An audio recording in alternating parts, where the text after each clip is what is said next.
Well, good afternoon. I'm Brian Sanders. Exciting day for Austin. Today, President Obama will visit Central Texas to tout our area's innovation and job creation. We'll have complete coverage throughout the hour and will extend into the 1 o'clock hour for his speech. KXAN is covering the president's visit from all angles. We have crews across the area. Our Sally Hernandez is at ABIA as we wait for Air Force One to arrive. Josh Hinkle is at Maynard New Tech High School, where the president will speak first. Omar Lewis out along the motorcade route, and our Amanda Dugan is in the First Warning Traffic Center, monitoring all the closures to help you get around town. President Obama has 3 stops during his visit today. After arriving at ABIA in about 15 minutes, he'll head over to Maynard New Tech High School, and from there, he'll head to an event in downtown Austin at the Omni Hotel. Then later, he'll head east to Applied Materials for a presentation there, and then the president will head back to the airport to fly out. So expect delays in that area around 5:30 this evening. We don't know the exact routes of the motorcade because of security reasons. But first, we expect the president aboard Air Force One to arrive in Austin in just a matter of minutes. Our Sally Hernandez is live at ABIA this afternoon with the latest. Sally? Hi, Brian. Yeah, good afternoon. We are on the tarmac. Actually, we're allowed to arrive on the tarmac and step foot here about 20 minutes ago. So let me set the scene for you right now, and then I'll describe a little bit about what we're seeing.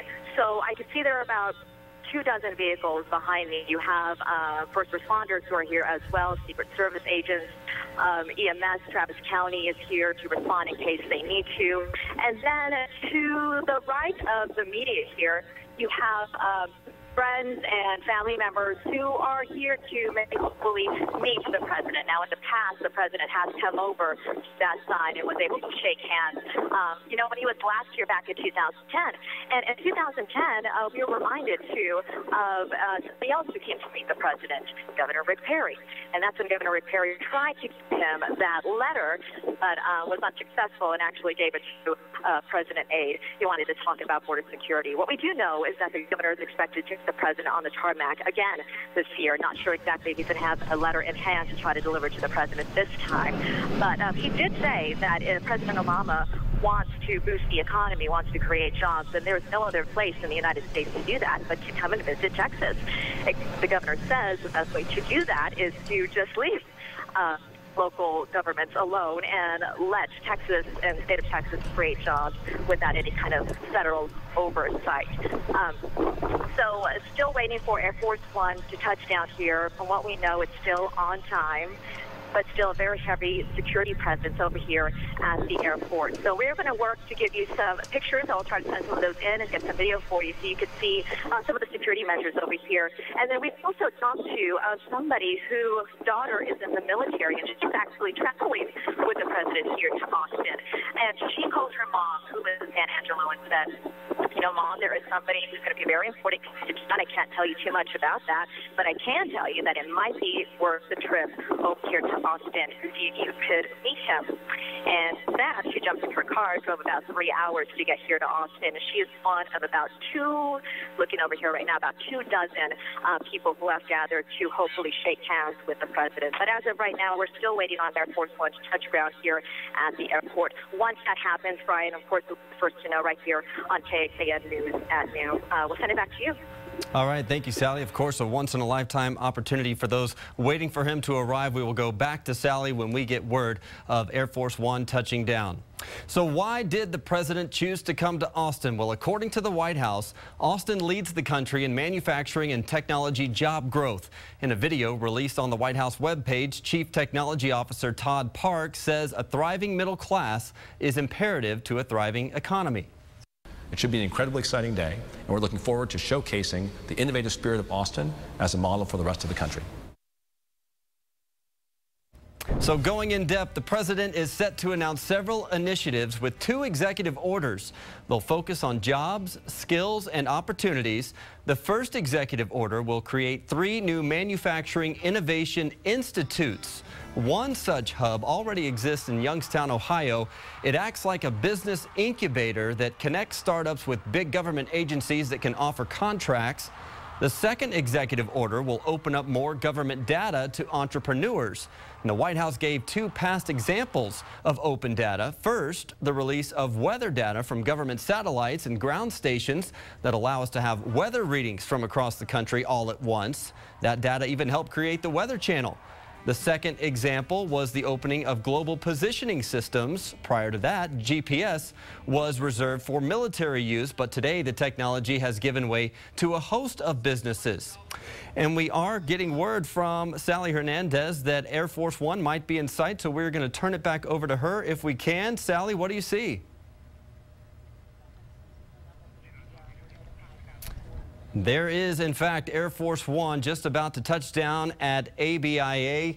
The president, in fact, about 10 minutes early on his arrival. He was scheduled to arrive about 12:15, and we are taking a live look at Air Force One. The wheels are down, and it is touching down right now. Just to give you a little background on Air Force One, the onboard electronics, of course, used to protect against electromagnetic pulse, and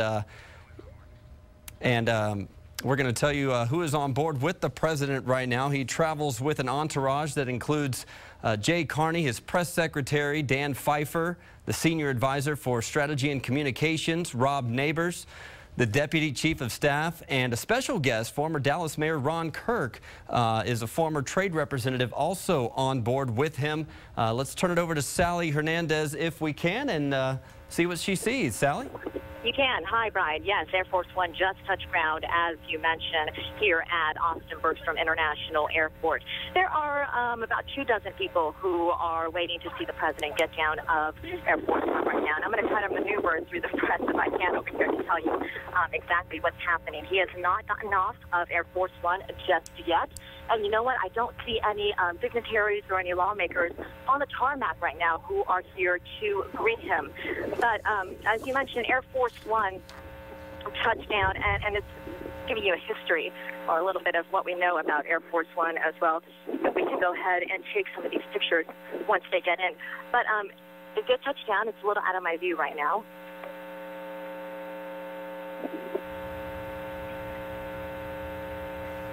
Once again, we are awaiting Air Force One as it taxis to its destination there at ABIA, and then the president and his entourage will deplane, greeted by Governor Perry, among others, there on the tarmac, and we will try to get back to Sally as soon as we see the president. As the president unveils those proposals that we were talking about, he'll also campaign for teaching about science, technology, engineering, and math in schools. For that, he's visiting Maynard New Tech High School. Our Josh Hinkle is there live this afternoon for a preview of the speech. Hi, Josh. Hey, Brian. Yeah, the kids back there, they just started lining up on the riser, so everyone's getting really excited about the president's visit. He's going to greet that crowd in just about an hour. That's on the schedule. But before that, he is going to be touring this school. He's also going to be recognizing students on learning real-world skills, things they need to get jobs right now. Also, the importance of funding places like this. And speaking of this place, let's give you a little bit of background on Maynard New Tech High School. It's just 6 years old and focusing on what's called project-based learning. That's a method that aims to prepare kids for the real world with a lot of tech resources. We're talking laptops, iPads, iPods. The students have them all. Nearly all of the students here go to college. Most are low income and minorities. More than half are the first in their family to enroll. They are admitted through a blind lottery. It's a very lucky opportunity, and so far more than 100 schools across the nation have followed the lead of this school. So obviously if the president's visiting, they're doing something right. We're live in Maynard. Josh Hinkle, KXAN News. All right, thank you, Josh. Well, in a short while, we will go back to Sally Hernandez here as President Obama deplanes Air Force One. Of course, jobs and the economy are a constant theme in the president's travels. Just last week, he traveled to Mexico and in his weekly address spoke about the importance of expanding trade to those countries. Now, one of the best ways to grow our economy is to sell more goods and services made in America to the rest of the world. And that includes our neighbors to the south. For example, here in North Republicans blasted today's visit, saying the president is giving campaign-style speeches rather than showing leadership on, quote, good policies.